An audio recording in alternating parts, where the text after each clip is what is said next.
Hi there, this is Andrea Mowry of Drea Renee Knits, and this is a little weekly podcast called I'll Knit If I Want To, where I try my best to answer some of your knitting questions. And this week I actually have a very special guest with me.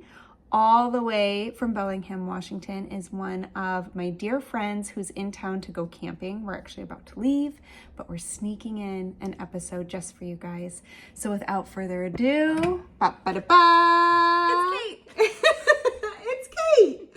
This is Kate from Spin Cycle Yarns, who you probably already know and recognize, and I'm so excited that she agreed to jump on here and try to answer some questions with me. I'm so excited. Especially because we just released another pattern together. Oh my gosh, yes. Frame your face. Frame your face. Loving Frame Your Face. This is the pattern that just won't quit, and I'm here for it. I'm like, what else can we do with this? Yeah. I've already gotten some emails, some hopes for some other things, so this may not be the end of it. Oh, come on. Yeah. Come on. So Frame Your Face came out this week. This was using the motif from Framed, which is our Rhinebeck sweater for this year. That knit along is going on. All the details are below. You can participate on Ravelry, Facebook, or Instagram. And we meet up at the New York Sheep and Wool Festival in October. Even if you can't be there, we try to do some virtual stuff, but you can still participate in the knit along, which is really fun. You can still win prizes and all that good stuff. Yeah. All right, so for this cowl, we are using Dream State, which actually was the new yarn back for our first Rhinebeck sweater. That's right, yeah. That had just come out. Yeah. And then Spinster's Daughter Worsted, which is your brand new yarn with the Farmer's Daughter fibers. Do you want to tell us about it? Yeah, I'm so excited about it. So we mill the yarn. So we buy our American wool. It is superwash, with the caveat of, I think it's some of the best superwash out there. It doesn't knit like your typical superwash. It has such good memory. I've talked about on here before, like sometimes certain superwash yarns, like you might get a blown out hem. You know, when your ribbing just won't snap back?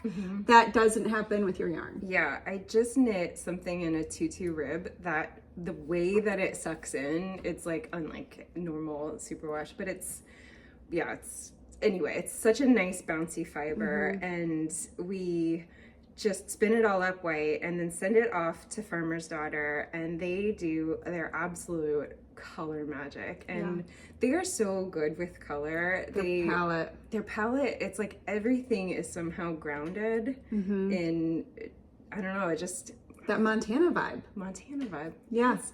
It's got the Montana vibe. It's really good. And then, so we actually don't, this is like such an interesting part of, I think it's like women doing business with each other. We don't actually change any money.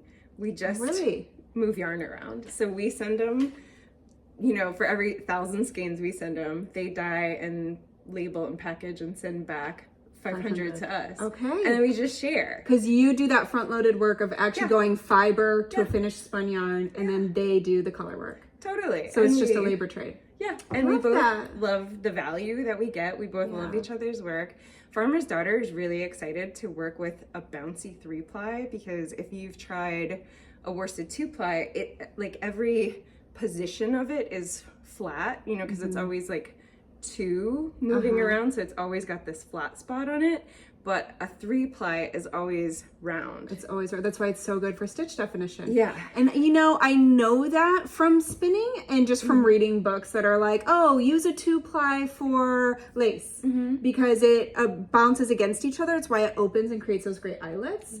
But use 3-ply or more for cables because they're round. And I just always was like, okay, but never thought about why. Like, what is the structure happening there that makes it different? I feel like you can really see it on the worsted too, because everything's just macro. And so it matches exactly perfectly with the Dream State.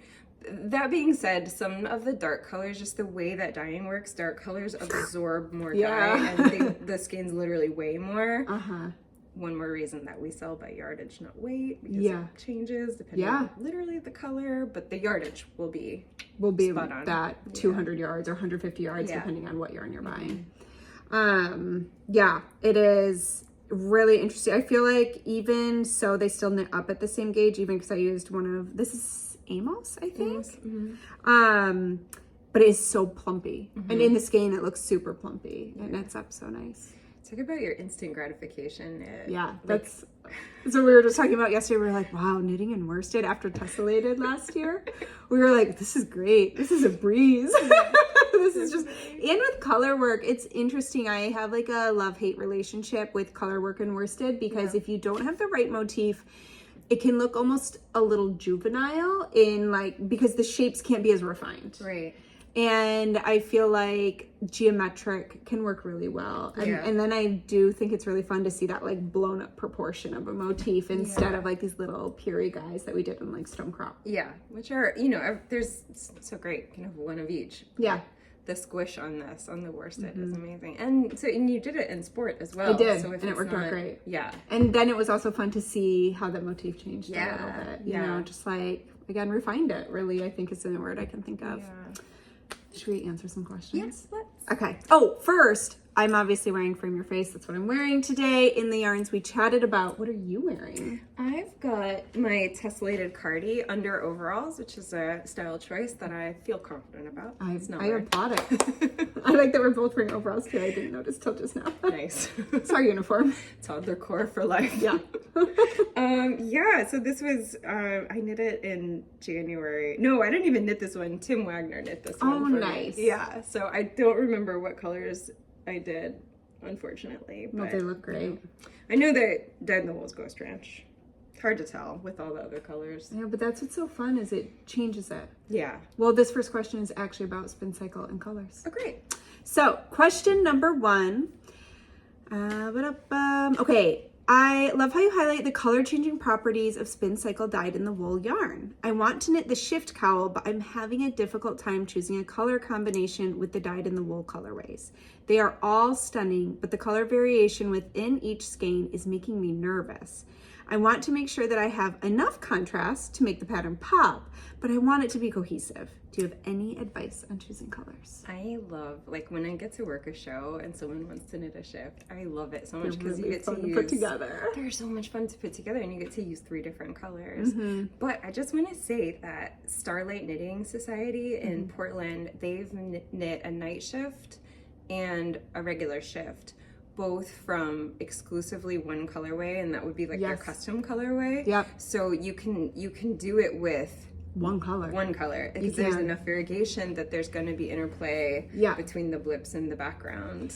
And I think that's kind of what you want, is you want areas of both high and low contrast. It doesn't, so if it helps you feel like a little more relaxed about choosing those colors, it's not as important to be like, it has to be high contrast or it has to be low contrast. You actually want a little of both. I think a jumping off point I like to do is you can go one of 2 ways, monochromatic or like literally one skein, one colorway, and just pick out different skeins because they can vary even within the batch so much that you could pick a light, medium, and dark. Or you could pick, let's say, blue and pick, again, light, medium, and dark and just stay with all blues. It's going to look good. Like, it's just going to look good. So you could just pick your favorite color and let that be your bouncing off point. Or I always look around, like I just have these skeins lying around because I always want to hold one up. Or you can pick out your skein and look at it and decide, okay, what is a color within this one that I love so much that I want to explore that more. So you have your initial skein, look in there, find 2 colors you really like and see what you can find that represents those colors. I think that's a fun way to get one that might have more high contrast, just depending on the colors you pick. But that can be a really fun way to explore color if that's fun for you. Another tip I do always love to give, do you have a wound up cake in there? Oh, well, yes, I certainly do. Oh, and it's such a perfect example. Okay, so one of the other things I do like to point out when people are intimidated by picking specifically like dyed in the wool or dream state colors because of that color shifting is when it's in cake form, do you see how you can actually see the gradient that is going to create? Like you can see what colors are going to happen, the different color sections. You can do this in the skein too. It doesn't have to be wound in a cake. Just open up the skein, like untwist it, and you can see those colors, and it's just going to give you a better idea of how that's going to move through the skein as you knit it up. And I think that can help with planning as well, especially if you're somebody who kind of likes to manage your colors? I've knit 3 shifts. All 3 weren't super high contrast. The first one actually was the original colors, which are really similar colors, just in extremely different values of saturation. And I have to say that during the knitting process, I was overthinking the periods of low contrast. And I was like, oh, is this boring? Should I break and manage? You know, or is it too high contrast? Like I feel like people can go through both sides. Is it too stark between the Leith and the castle? Was like so light, but I love it so much. And those periods, like, and it's fun to actually bring my original shift around because I can point at it and show customers like, this point stressed me out in the knitting, and look how beautiful it looks in the garment. You can't, I always say to people, I'm like, this is the kind of yarn that you just have to like buy the ticket and take the ride.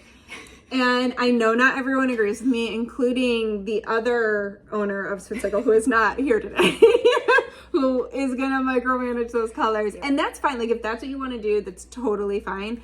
But I get asked that question all the time, is do you micromanage your Spin Cycle colors? And I really don't. I very rarely, unless, you know, every once in a while you'll get like a feeling from a certain patch that might come up where I'm like, that just, it's gonna bother me. Or sleeves. Or like sleeves, especially if you're like, oh, if I did just shorten this one section, I really want to get to this color in the cake and I'm not gonna make it.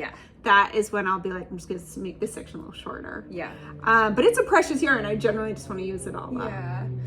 Weirdly, for a superwash, you can spit splice it. I don't know why you can, but I'm like a hardcore devotee of spit splicing, and if you fray out your ends nicely, I've really never, get some friction. And I wear my knits, I wear them hard, and I've never had a spit splice fail, even though it's superwash. Oh, that's great. I don't understand. I also did finally, just like 3 days ago, watched a video on a Russian join. And it really is a fantastic technique. I'm like, I don't know why I haven't tried this. And I mean, it is like rock solid. It would work great. So if you're nervous about it, that would be a great option. Listen, we all need to expand our skills. Come on, people. Let's Russian join. Let's Russian join. That would be a great knit along, even though it's like not enough of a focus. But I don't know. It's got a nice ring to it. One day. It's a 5-minute knit along. It's a technique along. That could be a thing. Ooh, Technique Tuesdays. Skill build. Tacos, techniques, Tuesdays. Perfect. All right. Next question.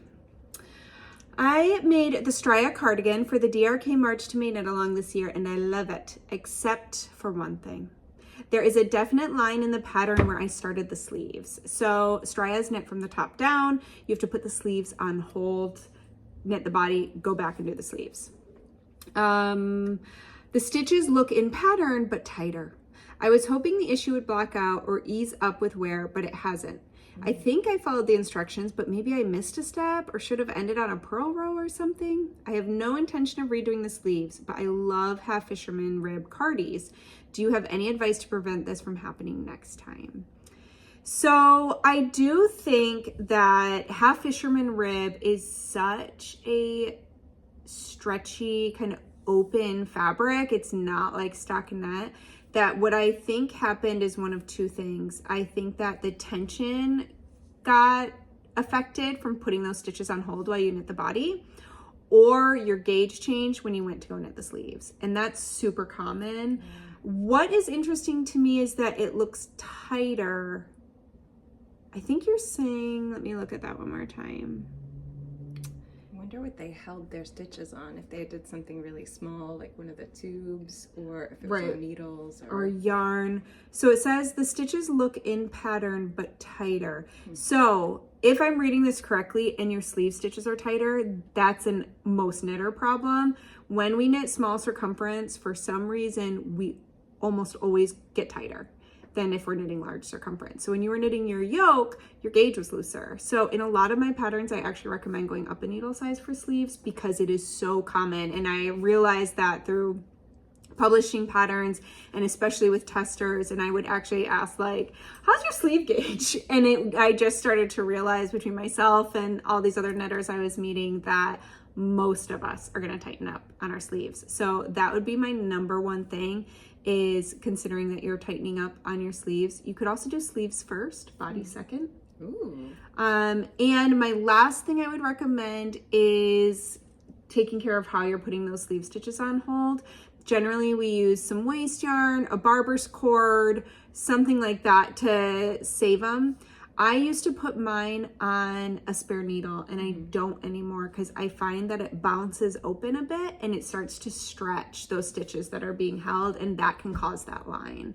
So I would either use, I think really waste yarn's one of the best. I do also use barber's cords depending on the gauge of the yarn. That is a fingering weight sweater, which means that barber cord might be a little thick. You might want to do a finer yarn to hold them, and I always tie it in a little bow at the underarm so that they can't stretch out from the weight of me messing around with the body.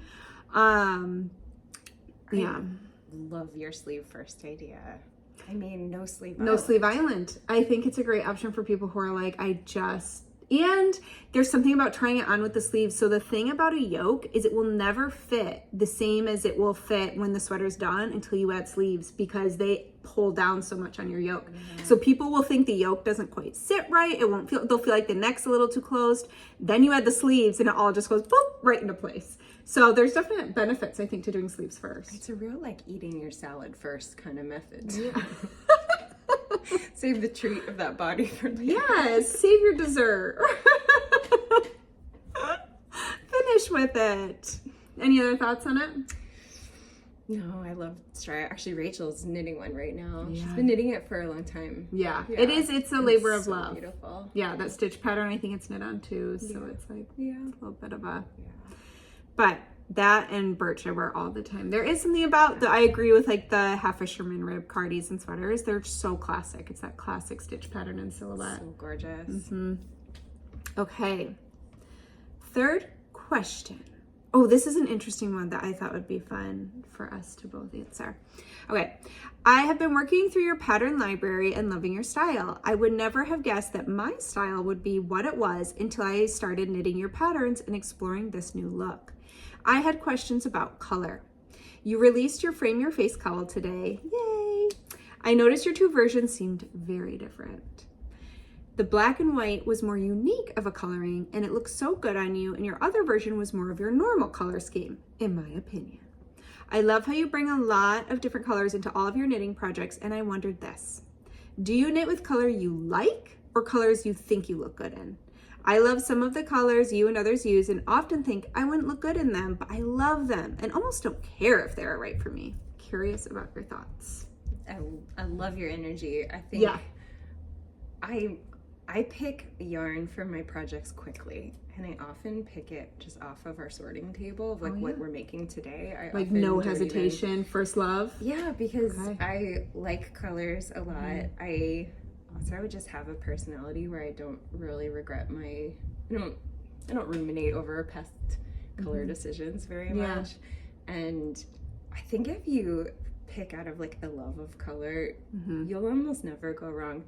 That being said, if you do your color work with extremely low contrast because you love different shades of blue, then you did a lot of knitting without a lot of seeing the color work. So I might really push myself into a high contrast for color work. But other than that, I'm a big fan of picking stuff you love. If you are like me, you'll have an eclectic collection of knits in a lot of different colors, even into like some neons. If you're like my other half, Rachel, you will have a stack of knitwear that looks so good together in a photo so stack. Cohesive. It's all teal. It's teal to gray, like the whole thing, and it looks amazing in the stack. And Rachel can wear like up to 5 knitted items at once, and once they all go look busy at all. No, they look great. So you might have to, kind of pay attention to like, did I wear a neon cowl and like an earth tone sweater? But does it is look that amazing? bad? I'm like, I don't know, that can work. In my opinion. Definitely. Yeah. But I guess I'm in the mind of knit in a lot of color choices. Keep going. And learn what you love from that. I think part of, you probably don't have to have much regret because you're also work with color so much that you're at a point where like, if got some pretty solid color chops to follow. Yeah. But I love that as well. Like, I personally try to lead with my heart, with my joy, with like what is going to make me happy. I am an equal opportunity color user. I do love like that. The other day, this was months ago, I all of a sudden was like, man, I actually made a pair of color blocked black and white pants. That's right. Unfortunately, one side is see-through, so I will not be debuting them. I bought the fabric for them like 3 times, and I don't know, it's really hard to find white opaque fabric. Yeah. But I'm just on this white and black kick, and I'm like, I just want to do this really high contrast. So I knew I wanted to see that quilted motif in like as high contrast as you go. You can't get higher contrast than that white and black. But I also am always drawn, I think my first love, generally speaking, in a lot of my knits that shows in my work is movement of color, which I'm obviously not really going to get with just 2 ends of the spectrum. So that's why I loved using the Dream State in the classic way that I like to, because it's just such a pleasure to knit. Like, I like to move along. But to your question of, do I pick colors I like or colors I think will look good on me? You will notice I am currently wearing a mustard yellow t-shirt. It is my most worn t-shirt. And I know mustard yellow is not probably my color, and I don't care. Yeah. I am 100% like, if you love that color and it makes you feel so happy, like, throw some blue in your face if you're like me, and it all will work out.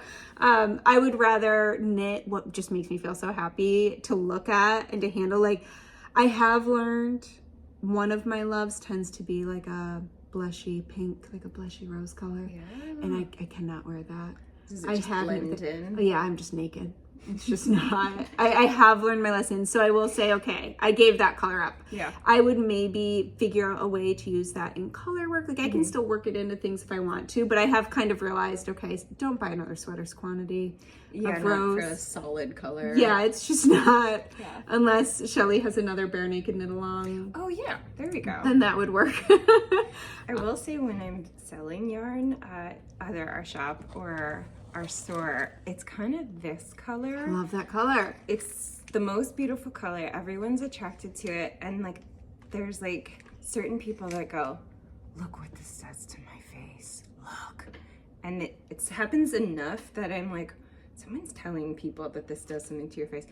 I've never seen it. Never seen it. It doesn't like make him look like a zombie. Smile and nod and pretend like I know what they're talking about, but whatever it is, I do firmly believe it's completely imaginary. Yeah, I mean, throw some blush on.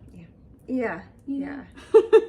I mean, I think it is interesting. I did get my colors done once. Did you? I did. And I know, like, my mom got them done, and I know people who it's worked so well for. Yeah. I got my colors back, and I was like, I don't like those colors. Oh.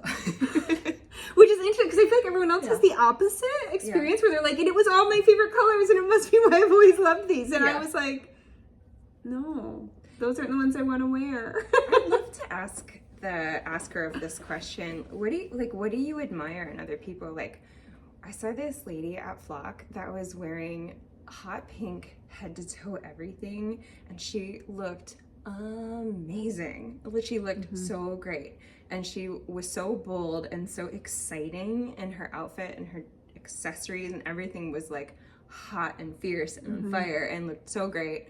Like, do you like that, or do you like when someone is like ultra sophisticated, flattering, you know? Because if you really are drawn to an eclectic palette, then explore an eclectic palette, because it is so much fun. Let yourself change and evolve, right? Like, I've definitely gone through phases of, I used to be all pink and yellow. I just loved pink and yellow. Like, Find Your Fades right here, and it was the original, like, how do I get from pink to yellow? And I just kept coming back to that.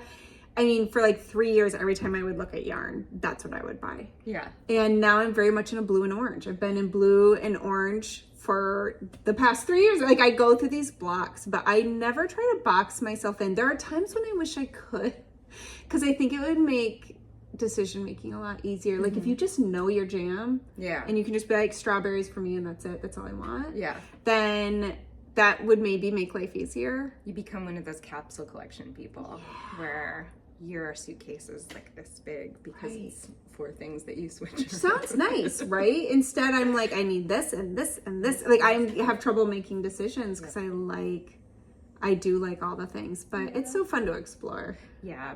And if it doesn't work out, people love to get a handmade knit. Oh my gosh, yeah, you're already halfway there on Christmas, you know? Yeah. You knock somebody's socks off. And you can start, if it's a color you're nervous with, start with a hat, start with an accessory, wear some socks. Yeah. I mean, those really does not matter if it's your color or not. Socks are such a good place to experiment. It's really fun. Yeah. It's a great place to like test it out and then be like, look at how nice these look.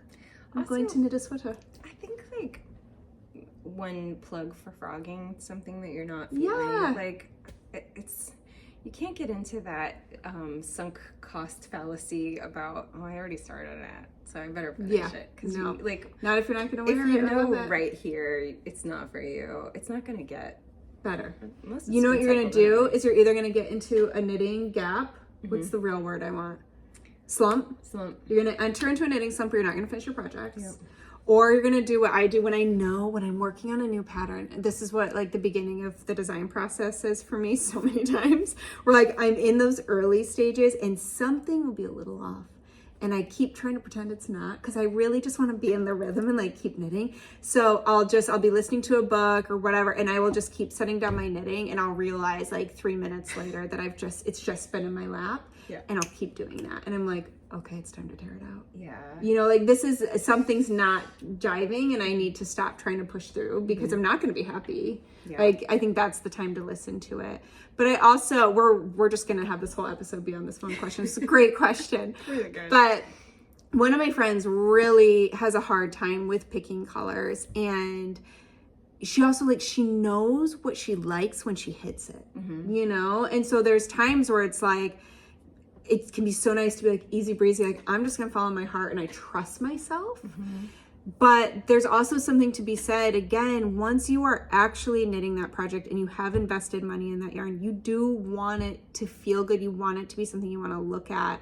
It's so much fun to have colors you really love passing over your needles. I think it keeps us knitting and gets us to the end of the project. So for her, it's really important that she kind of has to go through that process every time to feel really solid in that project when she then kicks it off. Yeah, it's something you can practice. You can totally practice becoming more color confident. Oh, and a little plug for a lot of your favorite yarn stores do virtual shopping now. Yeah.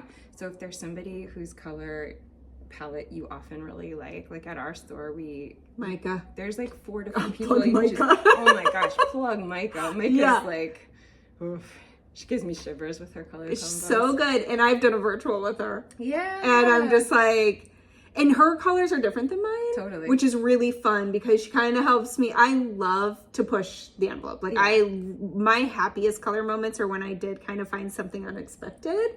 Yeah. And so having somebody whose color palette is quite different than mine is really, really fun to see what they would put together and be like, okay. Yeah.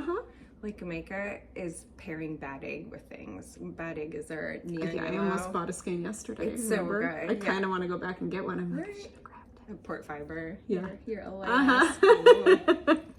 Yeah. And it's one of those colors that's unexpected and it's fun to see how it changes the color you pair it with too.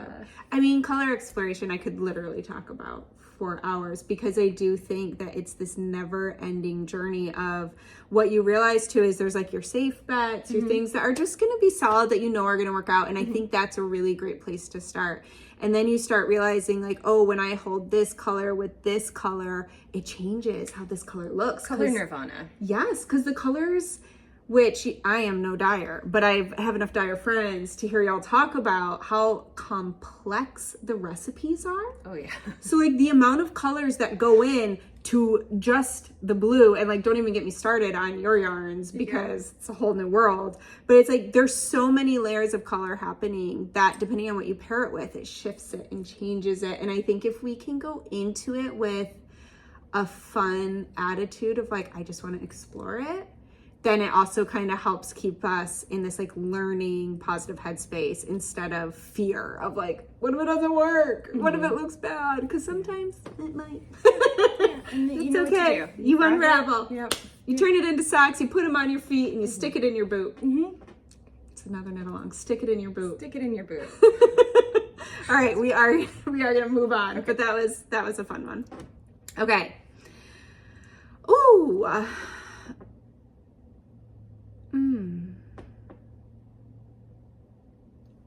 sometimes I forget what questions I pick, and sometimes you all write like a whole paragraph and I have to find where the question is in it. So I am ready. So this is more of a technical question on fit. I am ready to cast on my traveler shell. My bust is about 15 centimeters, 6 inches smaller than my waist. I always choose sizes to knit based on my waist size for bottom up garments. When I knit top down, I always make increases on the side to make the body wider. Do you have any suggestions on decreases or shaping when working bottom up? I think the easiest way to go at this is doing what you usually do in reverse. So all you're gonna do is pick your size, like you said, based on your waist measurement. And I would probably around your natural waist. Well, I guess it depends. This is when I should have thought it through a little bit. Maybe up on your empire waist, like. Yeah, so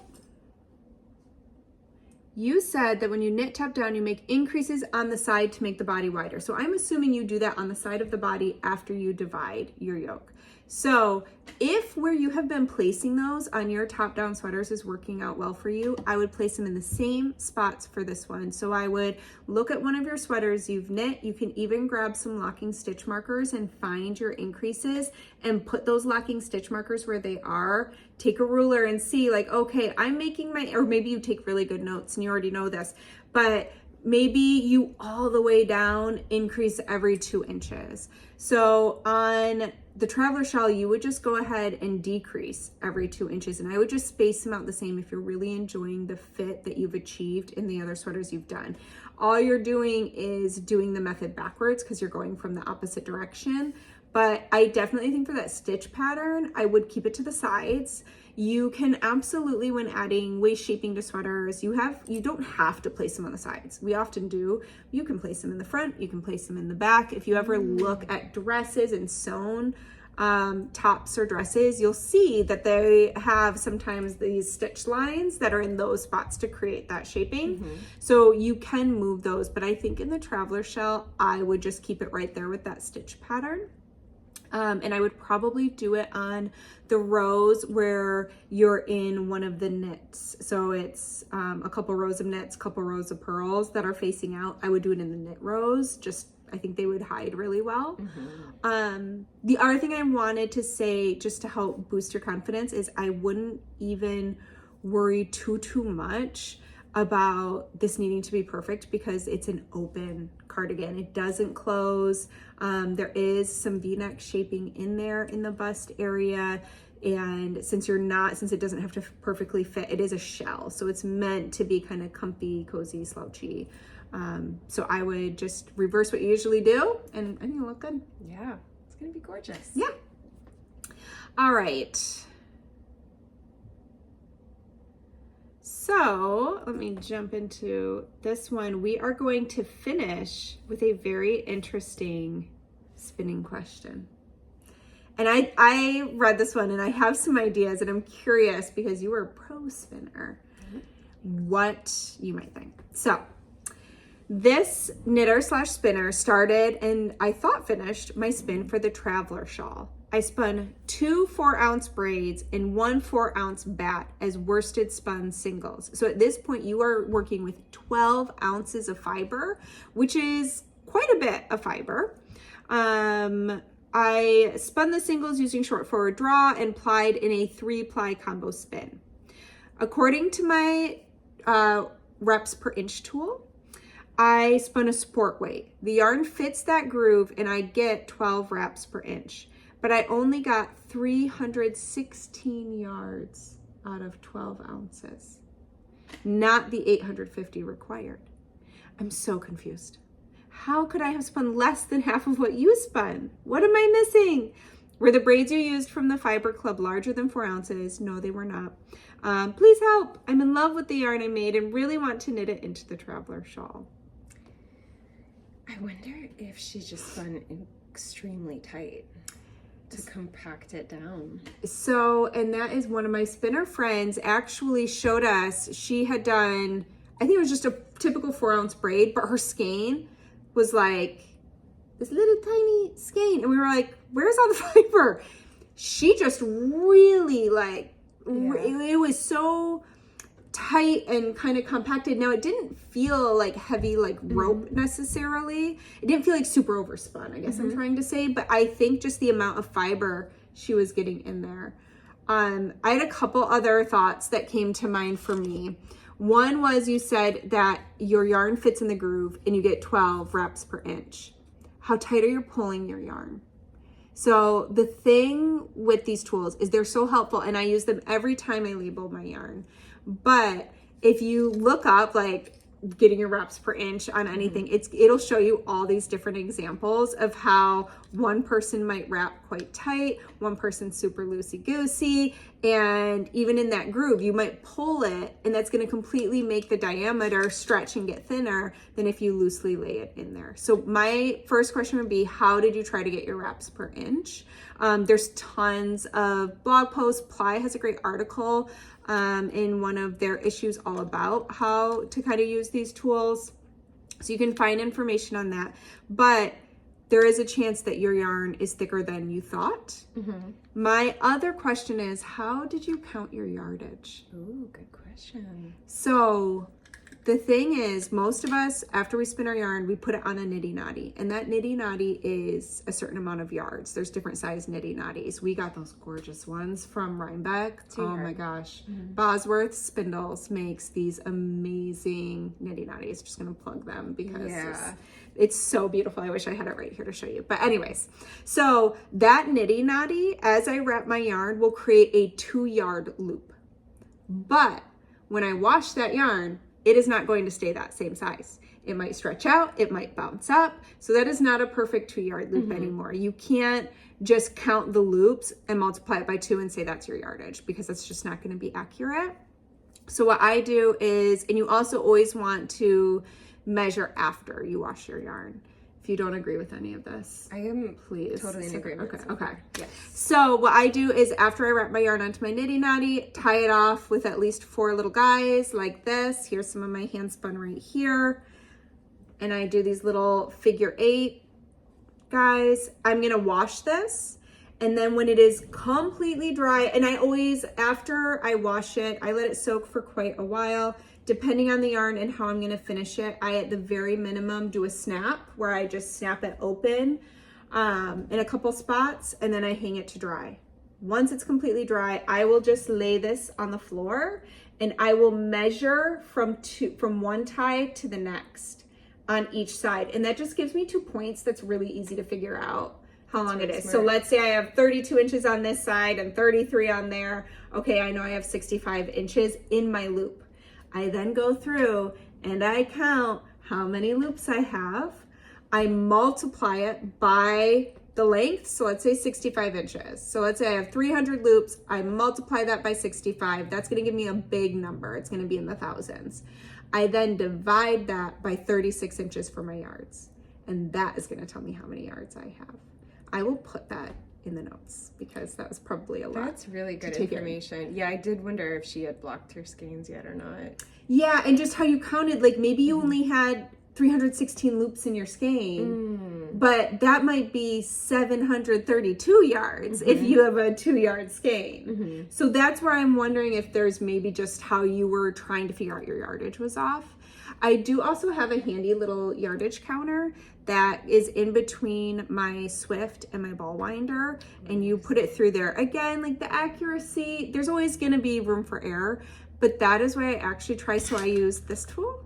I use the method I just said, and then when I actually am ready to knit it, I put it through my yardage and I just average. And I'm like, okay, roundabouts, this is going to be pretty close. And I find that if you've been knitting for a while and you understand kind of like generally sport weight yarn, spun woolen or worsted is going to weigh this much, then you can kind of get more and more accurate with practice. But that is what I'm wondering, is how dense is your yarn, and is it truly a sport weight, and is that actually the yardage? So that's all things to consider. You might have more yarn than you might have enough yarn. We just don't know. Yeah. Without more information. This is one of those times where I wish we were chatting with you. Yeah. we could come on over and we'd count your yarn and figure it all out. But that is what I would start with. And then if you truly only have 316 yards, I just don't think that's possible with 12 ounces of fiber. Yeah. Because that would be so heavy. That's almost a pound. It would be rock hard yarn. It would be. Yeah, what does your yarn feel like? Feel free to let us know, because I want to know now. I want to know. Yeah, jump in the comments. It would have to be really, like, your skein when you lift it up would first of all be quite dense, and it would weigh 3/4 of a pound. Right. Yeah. It's heavy. For Like, this yards. is like not heavy. Yeah. So let us know. So curious. Me too. Good luck to you. Yes, good luck. This is the things that I'll talk about in my weekly spinning group. We'll be like, what's happening with my yarn? Tell me. Okay. Well, that is all the questions we have. Amazing. What else do you want to share? Any final thoughts? What's going on with Spin Cycle? Any exciting stuff coming up? You guys just released your new collection. You have a knit along going on. Yeah, we have actually so much going on for knit along. So you should be well into your framed by now. If you're like me, you might finish it while you have a cold in the middle of summer. It's great. It's the one benefit of getting sick. I went to bed with just the 2 body charts and then finished it in a few days. Yeah, amazing. And then we released our Driftwood collection with our Spinster's Daughter collab. And if you get a chance to hop on our website or Candace's Farmer's Daughter website, you can see all our pictures there of like our little girls trip in the PNW that we had. It's really fun. Really sweet photo shoot. I think everybody's back in creative mode. The dye studio, we've got some pretty fun stuff coming out, some new colorways, and no real time commitment yet, but one of the next knit alongs that we're all dying to do is a custom color along, because we make these custom colorways for different shops. Like, we were just at all the Port shops Fiber. could participate. Yes. And they could even have a team. Totally. That'd be fun. So I want to get like buy-in from the shops of what they want to see in this custom color along, but I imagine we'll do that probably sometime either this year or early next year. It might be a fun sounds like a super project. fun knit along. But yeah, so your LYS can literally be the one closest to you or the one who you like their custom color the most. Right. The one that you like to support. Yeah. That's so fun though, because I feel like it kind of reminds me of like Tour de Fleece for spinners, where you have a team and there's all this camaraderie, and I think that can happen naturally in knit alongs, but it does sound fun, like, of all the shops who have one, even if they each picked their own pattern and you get to participate, or if you guys just do one pattern. But I could see different fun plays on that and having their own little teams. Yeah, I love it. Locals could get that go like once a week or whatever to do a little like. Yeah, I really hope like shops have knit-ins, you know. That would be so fun. I think it will be really fun. So, you know, stay posted. I mean, it's usually me that makes up our Spin Cycle knit along, so it's usually just whenever I'm interested in knitting, and I have a couple skeins of Next Level from a yarn story in Bath, England that Micah dyes that one, and it's like so pretty, and they're burning a hole in my pocket. So you're ready to use them. That's where that comes from. I also have some of Black Mountain's second custom color. So I have some. I snagged one while we were there. That's a good one. So they're also good. So it'll be fun to have an excuse to use That's those. a really fun one. I love that. It'd be fun to do it around LYS Day even, or have it finish at LYS Day. That would be really fun, and just be like spitballing. Big celebration. Yeah. Oh, super fun. And then I brought my dad made me a supported spindle, and I don't know how to use it, so I brought it along to hang out with the supported spindle queen and some fiber that I got at Flock. Yes. I need to bring my spindle. I mean, I have a few right here. So there's a couple. I'm looking at not a small collection right now. And I just got one from Casey. Oh my gosh, it's so cute. Casey, who owns Port Fiber, which is my local here, had a great support. That was a surprise. Surprise purchase. But so maybe I'll bring that camping. Nice. All right. Well, I think we have to go hit the road, so we have time to spindle spin. Yeah. Thank you so much for joining me. It's so fun. I haven't had anyone on with me in like a year or more, so it was really fun to have somebody with me. It's fun to chat with somebody instead of just like to myself. But wow, thank you so much for joining. thank you so much for watching and listening. If you want to ask a question for a future episode, feel free to fill out the form below. We are going to link, I have to link your outfit too. Oh, all right. Kate is wearing, so I don't forget. Oh, and how to count yardage, so I don't forget. Okay, so that'll all be below, as it always is. And the last thing I'll say too, I think I said this last week, but if you want to join in on the Rhinebeck knit along, if you're coming to New York Sheep and Wool, but you're like, I cannot get a sweater done, would be so happy for you to knit the cowl and join in on That's such a great option. Because not all of us are sweater knitters or have the time right now. We're all in different seasons of life. I feel like life is so crazy fast and chaotic right now. Like getting that back to school grind. The summer's ending. This are like final push of summer. I'm like, my head feels like it's just spinning. So knit the worsted cowl. You will be done so quickly. You'll be happy. You'll be proud. Yep. You'll memorize the motif. It'll be great. So anyways, you are welcome to join. All right. Happy knitting, everyone. Thanks for knitting, everyone. Bye.